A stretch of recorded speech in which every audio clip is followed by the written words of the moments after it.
Good morning. Sa inyo lahat na nandyan sa taas, good morning. Hindi, sila kausap ko sa taas. Good morning. Okay. So, those who are watching online, maganda umaga po. Kumusta po kayo dyan? At namimiss na po namin kayo. Gusto namin kayong makasama dito. Calling all the men this afternoon at 1:30. If you like to help us sa ilang mga finishing touches, at higit sa lahat, meron tayong hahanapin dito, doon, tsaka doon sa sulok. Malaki na amoy dyan. Meron na. Hahanapin natin yan kung paano natin makikita yan. But we're happy na nandito tayong lahat. Pairon po ng inyong kompletong pakinig at atensyon sa araling ating pag-uusapan ngayon. Lahat ng lesson sa Bible ay mahalaga. At lalong nagiging mahalaga kapag yun ang kailangan mo for the moment. Halimbawa, kailangan mo ng pera. Paano magkakapera? Tapos yun ang topic. Naku, mahalaga sa iyo. Kailangan mo ng kalusugan, physically and spiritually. Kailangan mo yun. And that is the topic for the day. Mas kailangan mo yun. So lahat ng aralin ay mahalaga at lalo nagiging mahalaga kapag kakailangan mo na. At madaling maintindihan, mga anak, ang lesson kapag ka pinakikinggan at iniintindi at inuunawa. At bumibilis ang pagtuturo kapag ka mabilis makinig. Itinuro din niya ng Bible, maging mabagal kayong magsalita, pero bilisan nyo ang pakikinig. Be quick to listen. Lahat yata ng mga aralin ay mas lamang ang percentage na natututunan sa pakikinig. Meron ding iba't ibang paraan para tayo matuto. Subalit nais kong ibahagi ngayong umaga ang isang aralin patungkol sa buhay. Yung matalinong pamumuhay. Yung pamumuhay na punong-puno ng kaalaman. Proverbs 1:7. Proverbs 1:7. Kawikaan 1:7. Ang takot sa Panginoon ay pasimula ng kaalaman. Ngunit ang mangmang ay humahamak sa karunungan at turo. Merong pointed na pinagmumulan ang kaalaman. Unang-una daw, yan ay nagsisimula kapag ang tao ay may takot sa Diyos. Yun daw mangmang, alam ko, walang takot sa Diyos yon. Kaya nagiging mangmang at patuloy na nagiging mangmang, walang planong matakot sa Diyos. Walang planong sumuko sa Diyos. Walang ambisyon na magpailalim sa kapangyarihan ng Diyos. Ang tawag yan, mangmang. Kaya daw yung mangmang, mga kapatid at mga minamahal, humahamak sa karunungan at turo.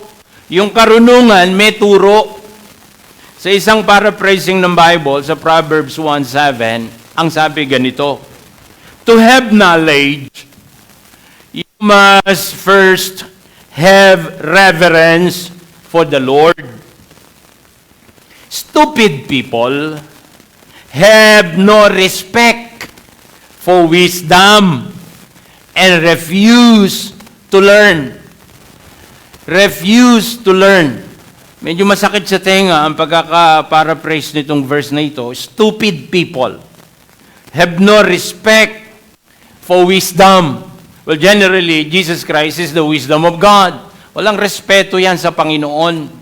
Siguro, misan-misan, may outward appearance of respect, but deep inside sa puso ng mga taong yan, walang respeto yan sa wisdom. And then they refuse to learn. Naririnig ang katotohanan, nababasa ang katotohanan, 1 buwan, 2 buwan, 3 months, 1 year, 2 years, 3 years, napakinggan, nabasa, pero hindi natuto. Kasi tinatanggihan. Tinatanggihan. Huwag na kayong magtaka sapagkat itinuro naman ng unang Korinto, Kapitulo 2, 14, ang mga araling katulad nito. 1 Corinthians 2:14, yun daw taong natural, the natural man. Natural na tao sa Biblia, yung natural na anak ng kaaway ng Diyos. Ang tao dahil sa kasalanan, naging kaaway talaga, naging anak ng kaaway ng Diyos. Yun daw natural na tao, receive it not, hindi tinatanggap, the things of the Spirit of God. Hello, listen to me now. Hello. Yun daw natural man. Yung taong kahit ang tagal-tagal nang narinig na siya makasalanan, dapat siya magsisi, dapat niyang buksan ang kanyang puso, dapat niyang sumunod sa tubig ng bautismo, pero meron siyang pagtanggi, meron siyang refusal. Sabi ng Bible, natural yan natural na tao yan natural na tumanggi yan. Saan daw? Sa mga bagay ng Espiritu ng Diyos. Bakit? Para daw sa kanila, kamangmangan yan. Yung foolishness, yung isa pang salita dyan, folly, yun nung tinagalog sa Bible yon, yung man's folly, yung kaululan ng tao, sakit sa tenga Yun daw mga bagay patungkol sa Diyos, foolishness yan sa mga taong dapat sana natuto, pero hindi natuto. Halimbawa, church. Alam niyo yung church, spiritual na word, at saka spiritual na bagay ang church. Wala siyang natural desire to love the church, but to refuse the church, kasi natural sa kanya yan. Halimbawa, Bible, ayaw niya yan, nire-refuse niya yan. Una, siguro, tingin niya sa sarili niya, matalino siya, magaling siya. Yung salitang pastor, spiritual na kuwan yan, spiritual word yan. Oh, pastor, elder.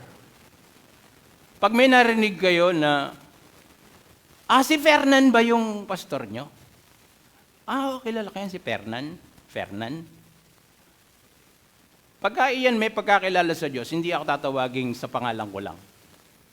Pero kapag anak pa ng demonyo yan, anak ng diablo, kahit matagal nakikinig yan, huwag kayo magalit doon. Maawa kayo. Hindi kinagagalitan yun. Minsan may experience ako na may mga kasama ako na tinawag lang ako sa pangalan. Sabi, bastos yan sa pastor namin. Sabi ko, hindi. Hindi naman tayo kilala niyan. Hindi niya kilala ang Diyos. Natural lang yan. Natawagin lang ako niyan sa pangalan ko. Nagkakaintindihan tayo? Mangmang yun. Pag matagal lang tinuturuan at hindi natutunan, layuan mo na, takasan mo na. Mapanganib yan. Wawasakin ang buhay mo niyan. Kaya napakatalino ng mga turo ng Biblia. Kung lalakad ka, sabi, huwag gaya ng mangmang. Efeso 5:15. Efeso 5:15. Sabi ng Bible, kayo'y lumakad. Mag-ingat kayo daw sa paglakad nyo. Sabi, not as fools, but as what, church? Wise. So pag-usapan natin sa mabilis na sandali, sana matapos natin ito ng 11:45. Meron na lang akong 25 minutes. Kung hindi man, meron pa namang ibang Sunday. Ba't natin pupersahin tapusin hanggang 3:00 ng hapon? 1:30 nga, may workday na kami. Nung Sunday nga. Nung Sunday ba yun, Jose? Anong oras tayo nakauwi? Basta launan, dito na kami. Umalis ako dito ng 12:50. 5 minutes, nandito na ulit. Buti dinalan ako ng pagkain doon sa taas. May nagdala. Kasi nahihiya ako pag ako nag-announce ng workday, tapos ako pa late, tapos ako pa hindi dadating. Hiyang-hiya talaga ako. pagka may dadating na, halimbawa, maghapon na kami nag-work din ni Kuya Manny, dadating pa siya. Hiyang-hiya ako, Kuya Manny. Pero hiyang-hiya din ako sa mga young people na ang lalakas ng katawan. Hiyang-hiya din ako. Tapos hindi nag-show up kahit minsan. Tapos pagtapos na enjoy sila. Naglalaro ganyan. Hiyang-hiya ako sa mga ganong kapatid. Ang lalaki ng katawan pero cellphone lang ang cellphone sa bahay yan. Grabe ano. Pero, ba't pastor, ganyan kayong magparinig? Hindi ako nagpaparinig. Diretsahan to, parinigan. Hindi mauso parinig dito. Ba't paparinggang kita? Ano ka, special ka? Paparinggang kita. Laki-laki ng katawan mo Tapos, alam mo may work day hila-hilata ka lang. Tapos, aaminin mong, church ko to. Yung church namin, proud ako. Tot mo. Anong klase ka? Proud na proud ka. Tapos, nakikita mo, pastor, pagod na pagod hindi ka. Pagtapos doon tatambay, mag-aircon pa yan, 2 pang aircon bubuksan yan. Tapos hindi ka naman kahit naka-isang count lang doon sa 400 counts. Ano ba yan? Tapos 10 years from now, tapos na yung facility natin. Tapos hindi ka man lang nag-invest dito. Ano ba naman yan? Hindi yata wise living yan. Ano? Hello? Tatawa si Jerome. Ang ganda ng pagkakatao ni Jerome. Talagang maangat ang balikat Okay, natutuwa ako dyan. Well, huwag daw lakad ng mangmang. Kaya pala tayo binubusog, hindi lang para gutumin muli. Kaya binubusog tayo para makapag-isip ng mga magaganda pa, makagawa pa, makatulong pa. Kaya tayo pinalalakas ng Panginoon, binibiyayaan ng kalusugan. Hindi lang para humina at humina uli. Meron kang gagawin. Okay po ba yan? Alright. Sabi na isa, pupunta na nga ako mamaya sa work day. Kasi yan, laki ng natitipid natin. Kaysa yung trabaho namin sa isang linggo, 3 oras, 20 tayo sabay-sabay. Wawas out natin yung madudumi dun sa taas. Hanapin natin yung mababaho. 3 oras lang yan. 2 oras lang, 1:30, 2:30. Ay, 3 o'clock pala yung fellowship. 1 o'clock na lang tayo magsimula. Hanggang 2 o'clock. 1 oras lang. 1 oras. Maganda na yun. So, lakad daw ng matalino. So, wise living. Matalino pamumuhay. At sana po makuha natin ang aralin. Yung first part lang nito, palagay ko kumbaga sa pagkain, busog na tayo, mabubusog tayo. So hindi natin po pwersahin. But generally, lahat po tayo mga kapatid, have a collective wisdom na naipasa sa atin ng mga tao na naging mahalaga sa atin, na mga importanteng tao na dumaan sa buhay natin o kasama pa natin. So natuto tayo from our parents. Dapat naman talaga natututo tayo sa ating mga magulang. Bago ko pa po natutunan sa Biblia na huwag kang a-absent sa pagtitipon, natutunan ko na yan sa tatay ko. Bago pa, hindi ko pa nga alam yung Hebrews 10:25. Alam ko, 6 years old, sabay-sabay kami tinuturuan, magkakapatid, na sinasabi niya, ang linggo ay para sa Diyos. Ganun si tatay ko So natuto ko ron. Hindi siya nagtatrabaho pag Sunday. Sarado yung kanyang bangka, fisherman siya Itinataas niya yan. Meron siyang malaki, maliit. 3 yata yung bangka niya, yung 2 maliit. Binubuhat namin, sinasampa dun sa kawayan pag Sabado ng hapon. So, walang trabaho. Sunday is the Lord's Day. Lumalaki po ako, mga kapatid, na ang tatay ko ay, kasi uso nun sa simbahan, ang mga leader na lalaki, umuupo sa harapan. May mga upuan sila dyan, nasa likod ng pastor. Ang tawag noon sa mga leader na lalaki, deacons, mga diakono, deacons. Nung naging sakit ng ulo ng maraming simbahan yung mga deacons, ang deacons kasi ay dapat nagsusupport sa pastor. Pag ang deacon ay pabigat sa pastor, hindi na siya nagiging deacon, nagiging demon siya. Kaya may board of deacon, nagiging board of demon. Ang tatay ko, laging nandun sa unahan. Ang batas niya, lahat kami dapat makikita niya nakaupo sa church. Ako, bata pa po ako, medyo politiko akong bata. Marami rin akong kausap, student leader ako. Minsan may mga meeting kami ng Sunday.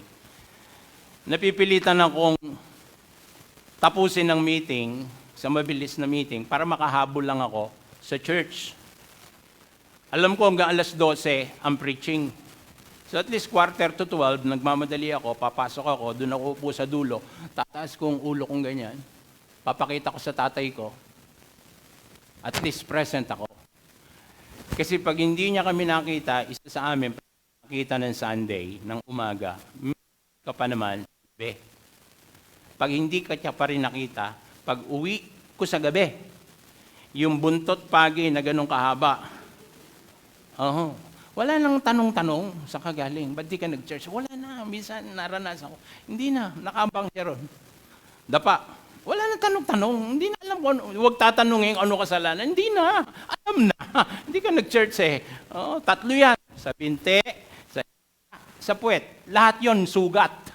Sugat. Buntot pagi. So natutunan ko yan sa magulang. Na church, Sunday is the Lord's Day. Alam niyo kung ang mga tatay ngayon gagawin pa rin yan? Naku, ang daming anak na nasa church. Higit sa lahat, bawal ma-late kay tatay. Bawal. So natututo tayo from parents, from friends, from teachers, leaders, relatives. Kahit nga sa mga barbero natin, natututo tayo eh.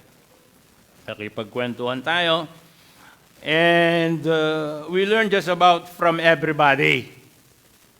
Lahat ng tao na nag-shape, nag-molded sa atin nung tayo'y lumalaki, ilan sa mga kaalaman na ito naging helpful sa atin. But yung iba naman, talagang wala lang. Hindi kailangan. So what kind of wisdom o anong klase ng kaalaman ang naipasa at naituro sa atin at natutunan natin galing sa iba? So natuto tayo from listening, from watching, from experiences ng mga tao. Hindi mo na kailangan tanungin, uy, bakit ganyan kakapayat? Hindi mo na kayang tanungin yun. Kompleto naman siya sa pagkain. Dahil nalaman mo lang hit-hit ng kung ano, matuto ka na sa aralin. Andyan ba kayo? Ngayon, marami mga tao tulala. Parang laging bangag. Kasi kulang sa tulog. Matuto ka na kapag kulang sa tulog, nagiging bangag. Kaya ang Diyos napakatalino, gumawa ng araw, liwanag sa araw, gumawa ng buwan, liwanag sa gabi, kaya may gabi, para ka magpahinga, para ka matulog, at huwag mong kontrahin yung kalikasan. Ang daytime, work time, study time, ang night time, tulog time. Para nare-regain ang strength. Huwag mong labanan ng labanan yan. Now, in our lesson this morning, we're going to look at God's wisdom from the Bible's book of wisdom. Ang tawag yan ay Proverbs. Ano po ba yung tunay na wisdom? Meron bang totoong wisdom? Merong hindi totoong wisdom? Ano po yung mga kawikaan? Bakit may aklat ng kawikaan sa Bible? Proverbs ang Ingles, kawikaan sa Tagalog. Mag-aral po kayo ng iba't ibang bansa. Pilipinas lang ang bansang pinakamarami ang kawikaan at kasabihan, to the point na ini-equate sa tinatawag na superstitious belief na yung iba walang basis sa Bible, pero maraming mga kawikaan at kasabihan ang mga Pilipino na sanction ng Biblia. Kala ng iba yung sinasabi ng mga matatanda, uy, magtanim ka ng magagandang bagay, magtanim ka ng mabubuti para ka umani ng mabuti. Nasa Bible po yun. What you reap, you will sow. Pagka may tinanim, may anihin, pag may isinuksok, may punyal. Pag may isinuksok, may sinave, meron ka makukuha. Ay, ang dami pa. Ang lumalakad na matulin, pag natinik malalim, sabi sa Bible yan, hinay-hinay ka lang, alalay ka lang, huwag padalos-dalos. Nasa Bible yan. Naku, punong-puno ng katalinuhan yan sa mga kawikaan ng mga Pilipino. Higit sa lahat, sa mga kawikaan ng pinakamatalinong taong nabuhay sa Biblia, mga anak. Siya ang sumulat nito. Dapat basahin, dapat pakinggan. Kung noon nga lang unang panahon, yung mga sinulat ni Shakespeare at saka yung mga contemporary niya, binabasa ng mga tao yan. Ang gaganda ng mga nobela. Sinulat ni Balagtas, Romeo and Juliet. Binamaster yan ng mga tao. Sinulat ni Jose Rizal, binabasa. Sabi ko, yung ba sinabi ni Jose Rizal, nasa Bible din yon. Sabi niya, wag mo nang sabihin kung sino ka kaibigan mo. Kilala ko na yan. Sabihin mo lang sa akin, wag ka nang pakilala, wag ka na sa akin magpakilala kung sino ka, kung ano ka, anong pinagagagawa mo. Sabi ni Jose Rizal, sabihin mo lang sa akin kung sino kasama mo. Sasabihin ko kung sino. Ano sabi dun sa English? Tell me who your friends are, and I'll tell you who you are. Ang galing ano? Oh, sa Bible ganun din yan eh. Ang companion ng masama, masama ka rin. Di ba ganun din? Nasa Bible yan. Yung youth is the hope of our motherland. Nasa Bible ba yan? Yes, 1 Timothy. Ang sabi, kayong mga kabataan, maging halimbawa kayo. Nasa Bible yan eh. Okay? So kung yun lang mga sinabi ng tao, pinag-aaralan natin, para magkaroon tayo ng wise living, lalo na ito. Let's start with, what is wisdom? Ano yung kaalaman o ano yung marunong? Sino yung marunong? Dinefine ng Bible, ng dictionary, ang wisdom, the word wisdom, as the ability to discern what is true or right. Okay? Mr. Webster defines wisdom as the ability to discern what is true or right. Anak, nasend ko ba yung aking kuwan dyan? Okay. Wala? Wala daw.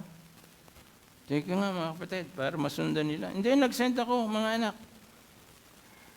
Okay. Ability to discern. Hindi, doon sa kuwan, multimedia. Tingnan nyo, nandun. Ang dami kong sinend, 9 pictures yan. Okay, balik lang tayo. Nandun na, nakita na nila. Nakita nyo na, mga anak? Wala pa rin? Okay na, okay. Ito yung definition ni Mr. Webster. Okay. Lahat nga nakakakilala kay Mr. Webster. Say amen. Amen. Okay, grabe, kilala nyo yun. Dapat kilala nyo, lalo ang Panginoon. Wisdom defines as the ability to discern what is true or right. This has both moral and intellectual implications. Yung moral implications nito is discerning what is right. Yung intellectual implications is discerning what is true. Yun po yung dalawang bahagi ng wisdom. So, siguro, hindi ka ganun ka-spiritual para maging wise o hindi ka ganun katalino. Pero, dapat matalino ka kahit hindi ka spiritual sa mga desisyon sa buhay.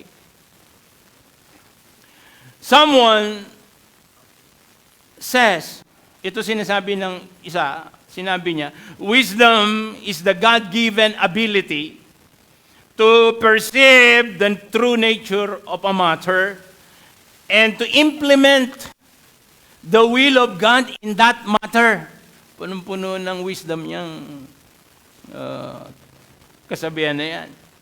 Sabi ng isang author na ang pangalan si Hybels, wisdom is what is true and right combined with good judgment. That's wisdom. Ang salitang Hebreo, tinranslate po yung salitang wisdom na Hokma, H-O-C-H-M-A, kung babasahin sa lingwaheng Hebreo, iyan yung pagkakapronounce. Hokma. And this word usually refers to some kind of skill or ability. Yun yung Hebrew word ng wisdom. Tumutukoy daw sa skill or ability. Ito po ay originally ginamit to describe the work of weavers, yung nagwi-weave, nananahi,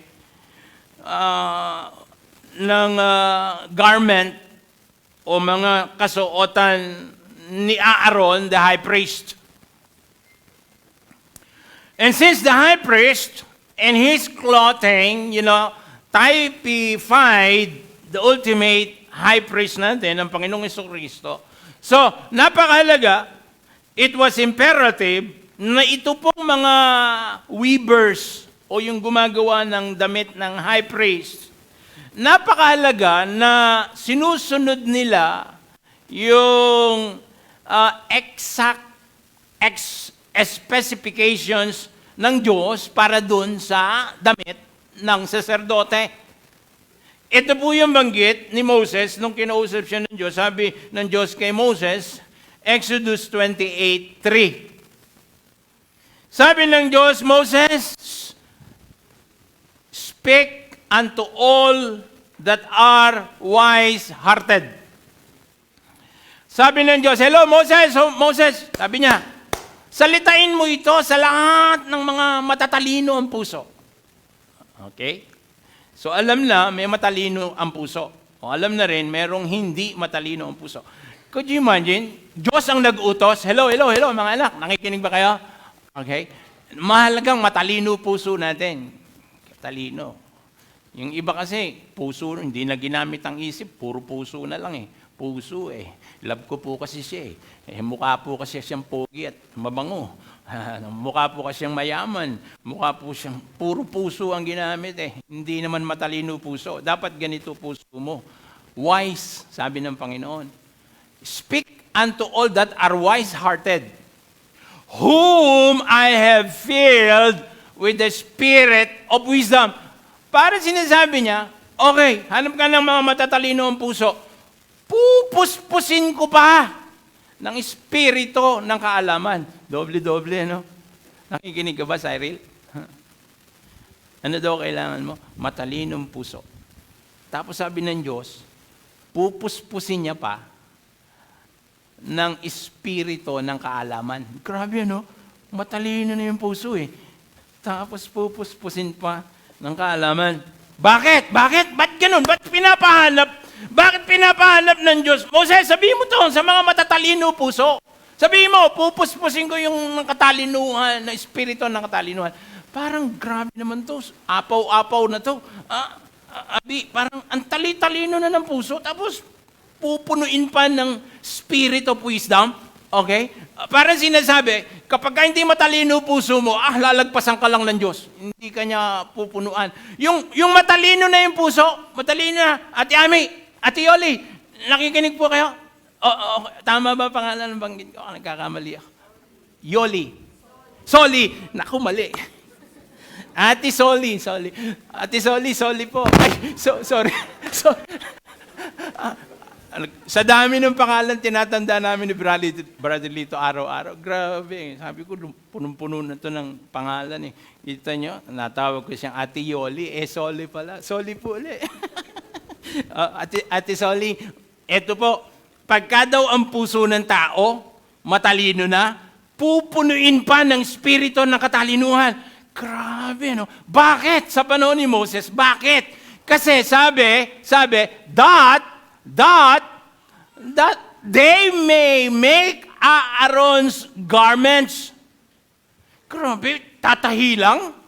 Gagawa lang ng damit ng saserdote? Kailangan pa sobrang talinong puso? Sabi, wise-hearted. Pagkatapos yung wise-hearted na yan, i-fill pa, pupunin pa ng spirit of wisdom para lang gumawa ng damit? Grabe, para lang to. Madam Letty, nakita kayong mga estudyante mo, lahat ng suot nila, sila tumahi. Grabe, ang gagaling ano. Kaya hindi sayang yung mga itinuro ko sa kanya na itinuro sa inyo. Kaya Natutuwa ako dyan sa ganyan eh. So kaya, iintay ako ng curtain, tapos na yun din eh. Kaya talinuhan nyo kasi tatahi kayo eh. Bawal sa mananahi ang hindi matalino, sabi sa Bible. Bakit pupunuin ng talino? Kasi may gagawin eh, that they may make Aaron's garments to consecrate him, that he may minister unto me into the priest. Grabe naman ito. So, yung weaver's ability, mga kapatid, to follow God's design, sundan niyo. Naghang tong aking kodi ko. Huy, gumalaw ka. Okay? The weaver's ability to follow God's design for manufacturing the garments was labeled wisdom. Okay, let me say that again. Yung ability ng tatahe, yung ability niya to follow God's specification, to follow God's design, was labeled wisdom.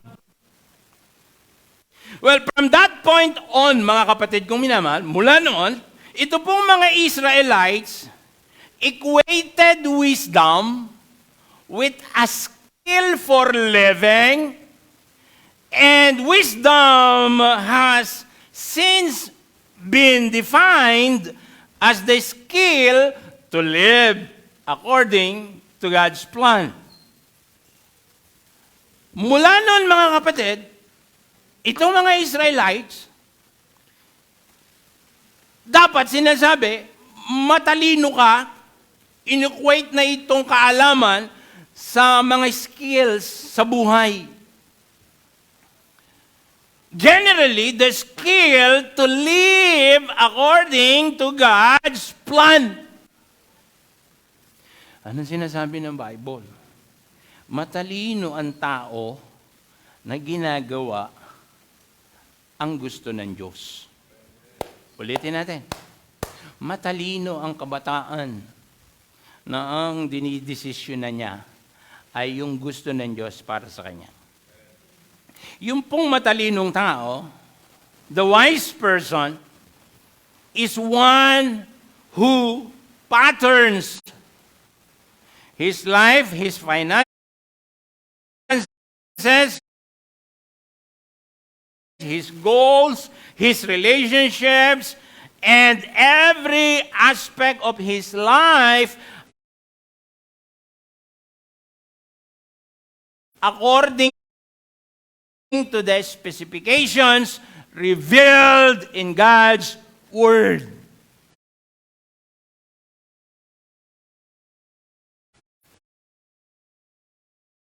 So yung Hebrew word distinguishes wisdom from knowledge. Why? Because a person can have a mind full of facts, yet lack authentic wisdom. Marami na kayo makikita ang ganyan ng tao, parang appearing napakahusay, napakatalino, parang may command sa secular position.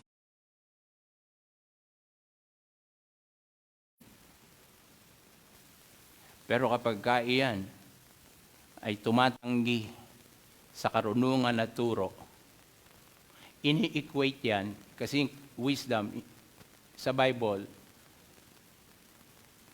Christ is the wisdom of God.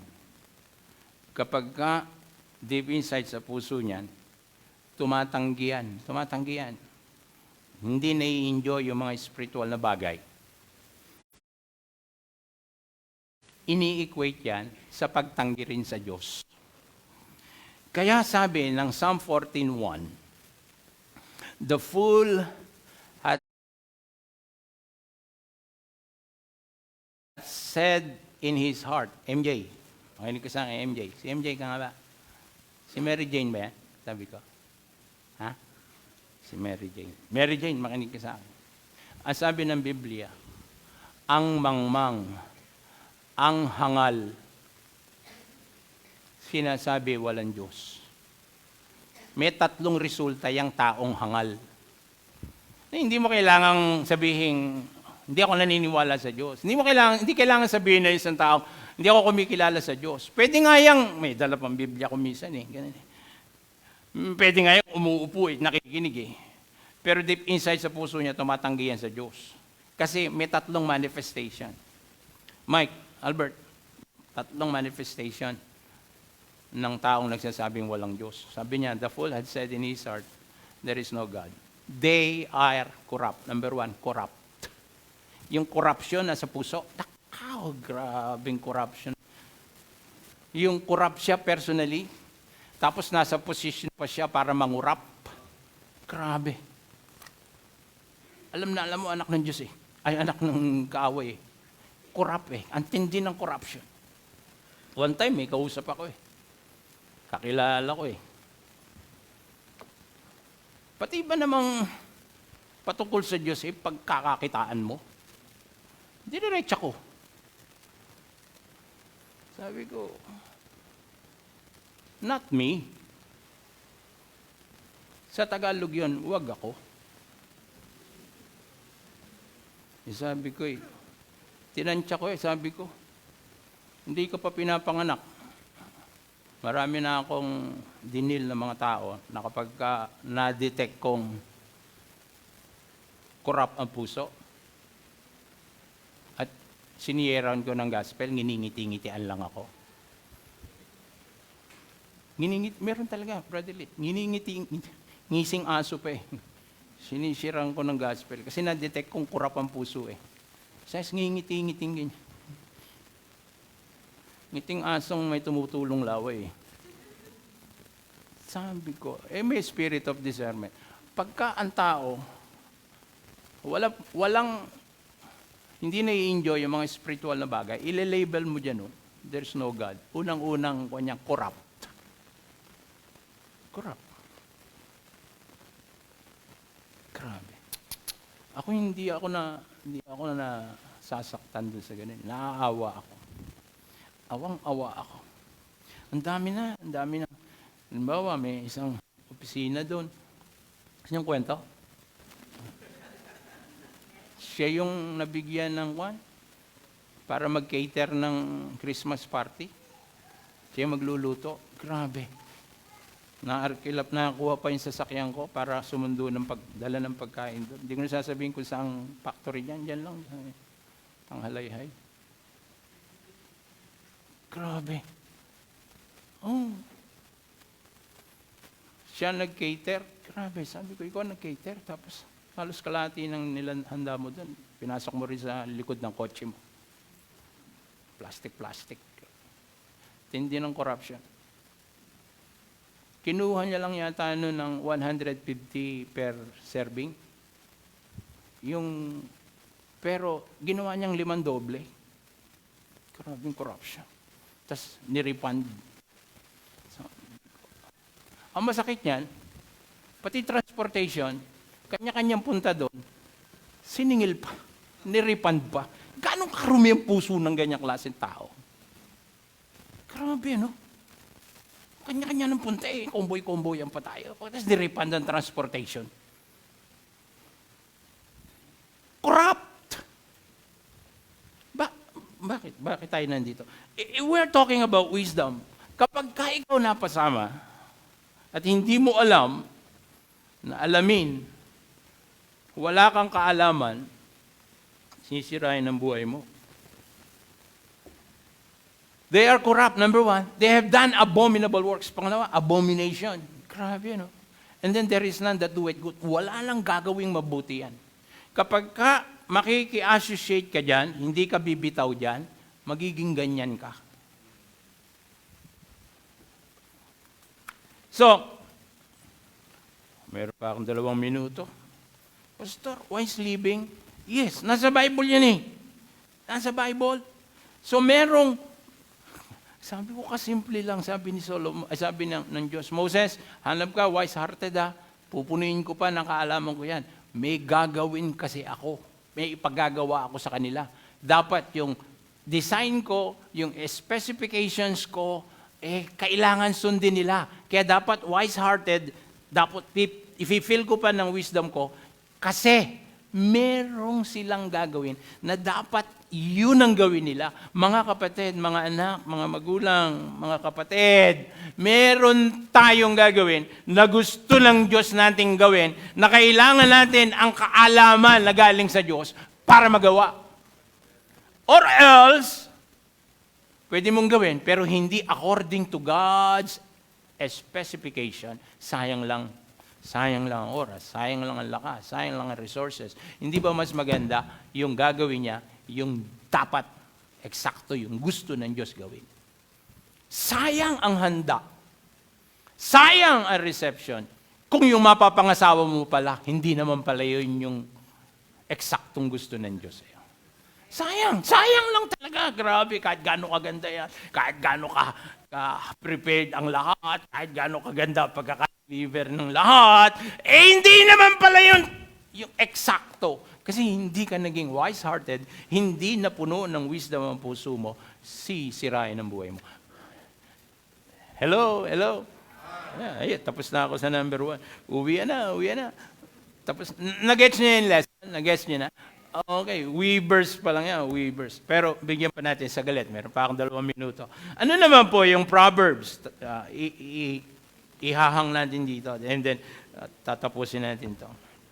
Bagamat 9 pages yung sinend ko doon sa multimedia. Pangatlo pa lang yata ako eh. Pangalawa. What are Proverbs? So, tinanong natin kanina, what is wisdom? Ano naman yung mga Proverbs? Proverbs are short, memorable sayings whose meanings are relevant to many different situations.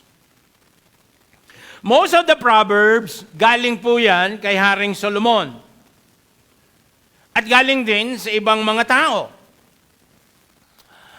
It is likely na ang Book of Proverbs, mga kapatid, nagsimula yan as a book to help parents instruct their kids in life skills. Doon lang nagsimula yan eh. Kaya yung first 9 chapters ng Book of Proverbs, mga kapatid, mga anak, young people, are a father instructing his son in how to live wisely in the world. Then later, Proverbs naging textbook ng ancient Israel to prepare people to serve as leaders. Now, napakahalagang maunawaan how to apply the wise sayings mula sa Book of Proverbs sa ating buhay. Mga sayings na makikita sa Kawikaan, isinulat ni Haring Solomon, considered guide and compass sa isang matalinong pamumuhay. Napakahalaga, lalo sa parenting. Binasa ko ulit, pakinggan nyo na lang, kunin nyo to, get this. Bakit ang wisdom ni Solomon, primarily, tinuturuan ang magulang na turuan ng mga anak? Binasa ko ulit, sabi ko, ano ba ito? Bakit ini-instructan ng matalinong si Solomon ang mga magulang para instructan ang kanilang mga anak? Ito lang po ang natutunan at lumabas. Kumbaga sa nyog. Kinadkod mo. Piniga mo. Ito yung lumabas. Bakit? Ang wisdom ni Solomon. Hey, sabi niya, ituro mo ito sa iyong mga anak. Okay? Ang main concern ng wisdom ni Solomon ay yung susunod na henerasyon sa atin ay mag-produce ng buhay na sumusunod sa specification ng Diyos sa buhay niya. Ganun lang. Maganda ang resulta. Kaya sabi ng ibang naririnig ko noong ako'y bata pa, anak, huwag ka na mag-aral. Pinanganak na tayong mahihirap. Matatapos na tayong mahirap. Yung cycle ng poverty, parang hindi na ba makakatakas dito? Bakit meron namang kaalaman at katalinuhan pwedeng kunin na hindi, dapat tapusin na. Sabi ko dun sa tatay ko, tapusin sa inyo na lang ang hanggang dyan na lang. Gusto kong kumawala. Pwede naman instructan. Kung may nag-i-instruct lang talaga kung wala, maghanap ka na, ikaw na, dumiskarte ka na. Ha? Sa spirituality, ganun din. Ang sinasabi ni Solomon, kailangan may mag-i-instruct. Kasi ang natural instinct ng mga kabataan, yung gagawin yung gusto nila, hindi nila iisipin, makakasira sa kanila. Dapat may guide, may teacher, may preaching, may pastor, na kapag kinukorek kayo, huwag naman kayo nagagalit kasi inihahanda kayo sa magandang henerasyon. Kaya, alam nyo mga kapatid, hindi lang buhay, hindi lang oras, hindi lang tao ang binibuild natin. Pati yung pagdadausan ng mga activities, mga facilities, na kung saan tuturuan mo sila. Napakasarap isipin na meron tayong simultaneous junior worship service. Piniprepare itong mga juniors na ito hanggang grade 4. Nandun sila. Pag angat nila ng grade 5, dito na sila. Meron tinuturo, may nagtuturo. May isang maayos na facility. Minsan makita ko doon sa taas, pawis na pawis sa mga bata. Tagaktak ang pawis. Sabi ko, apo ko, ba't ganyan abasang-basa? Mainit po doon. Very warm, sabi niya. Lolo, very warm. Parang kinakabog ang puso ko. Sabi ko, nako. Nag-junior church, very warm. Sasabuhin niya sa akin next week, Lolo, very cold. Very cold. Hindi ba? This is it. Listen to this. Listen and listen good. Sabi ng Diyos, maging matalino ka. Mga magulang, talinuhan natin. Mga magulang, mga lolo, lola, nakatulad ko. Wag kayong papayag na nagugulangan kayo ng inyong mga anak at mga apo. Sala sa Biblia yun. Dapat tayong magulang ang gumugulang. Kaya tayo ginugulangan And listen to the Proverbs. Bakit napakahigpit ng turo? Mga magulang, sabi ni Solomon, instruct your children. Wow, sana mahaba pa oras ko. Pero okay na yan. Wise living. Nakadalawa pa lang tayo sa susunod. Wise living dito yung pinag-uusapan natin. Dito pa lang. Hanggang nandito pa tayo. Pero ang pinakamatalino pa, mas lamang pa rin sa wise. Wisest living. Yung pagkatapos mong mabuhay dito, welcoming ka ng Diyos sa langit. Dahil inamin mong makasalanan ka, pinagsisihan mo yung kasalanan, binuksan mo yung puso, tinanggap si Jesus Christ. Napakatalinong buhay niyan. At pinaglingkuran mo ang Diyos na haharapin mo someday for all eternity. Wise living. Yan po ang ating pinag-aralan. Every head bow, every eye closed. Tayo po tayo sandali sa presensya ng Panginoon. Nakayuko kayo kung saan man, nakapikit ang inyong mata, saan man ang inyong kinalalagyan. Yung mga young people upstairs na nandyan sa balcony, gusto ko kayong lahat nakapikit, nakakonsentrate sa Panginoon. Hindi ko alam ang laman ng puso nyo, mga anak. Kahit tayong lahat na nandito. Maraming bagay na ginagawa tayo, labas sa katalinuhan na gusto ng Diyos. Bakit hindi ka makinig? Bakit hindi mo pag-aralang mabuti? Merong pangangaral na katulad nito, may mga pag-aralan sa mga Sunday classes, may mga lessons. Anak, ikaw ang kausap ko muna. Ikaw anak. Apo, siguro apo, nakita sa edad, nakapikit ka at nakayuko, kausapin mo ang Diyos. Saang area ng buhay mo, kailangan mo ang katalinuhan galing sa Diyos. Search it. Saliksikin mo, siyasatin mo ang puso mo. Saang area ng buhay mo, kailangan ang matalinong pagpapasya. Yung matalinong desisyon. Para magawa mo exactly yung design ng Diyos sa iyo. Yung masunod mo yung exact specifications ng Diyos sa buhay mo. Pakinggan mo muli, nakapikit ka at nakayuko. Grabe, tatahi lang ng damit ng saserdoteng si Aaron. Kailangan mo matalinong puso at pupunuin pa ng espiritu ng katalinuhan. Simply, because gusto ng Diyos magawa yung eksaktong design na nais niya. Search your heart. Anong bagay ngayon sa puso mo na alam mong hindi yan ang eksaktong plano at design ng Diyos sa puso mo, sa buhay mo? Bakit hindi mo sabihin, Panginoon, tulungan niyo po ako. Handa po ako magpatuwid. Handa po akong sumunod at matuto. Handa ko pong gawin yung eksaktong design na nais nyo, yung eksaktong specification ninyo sa buhay ko. Make that decision.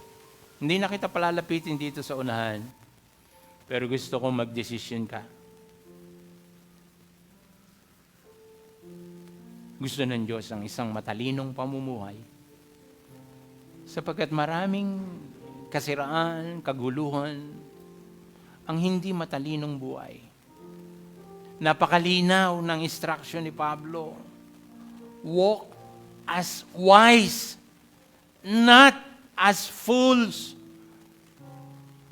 Dahil alam na alam ng Bible na maraming lungkot, maraming kaguluhan ang dadalhin sa isang lakad ng kamangmangan.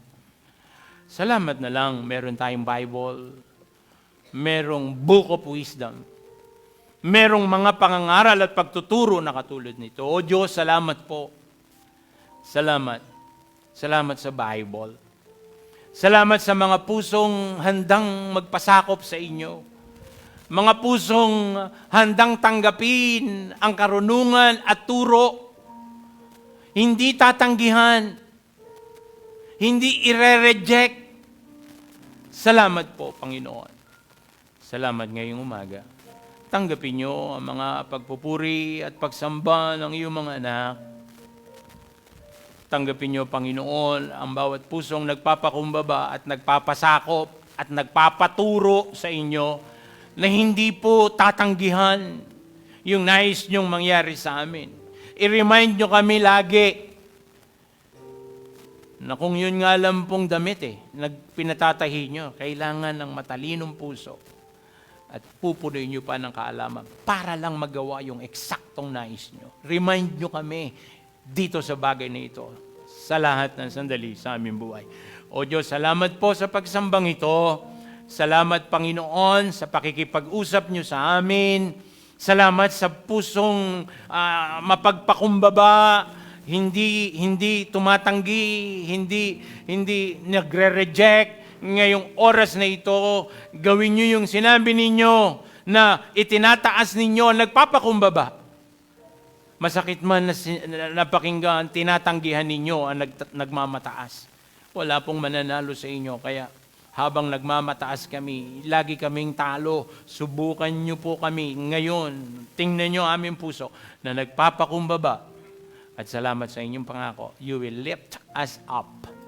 O Diyos, sa inyo po lahat ng papuri, pagsamba at kadakilaan, maging sa pagsamba namin sa pagkakaloob ng mga bahagi na nais namin kaloob at ibalik sa inyo. Tanggapin po ninyong lahat ito.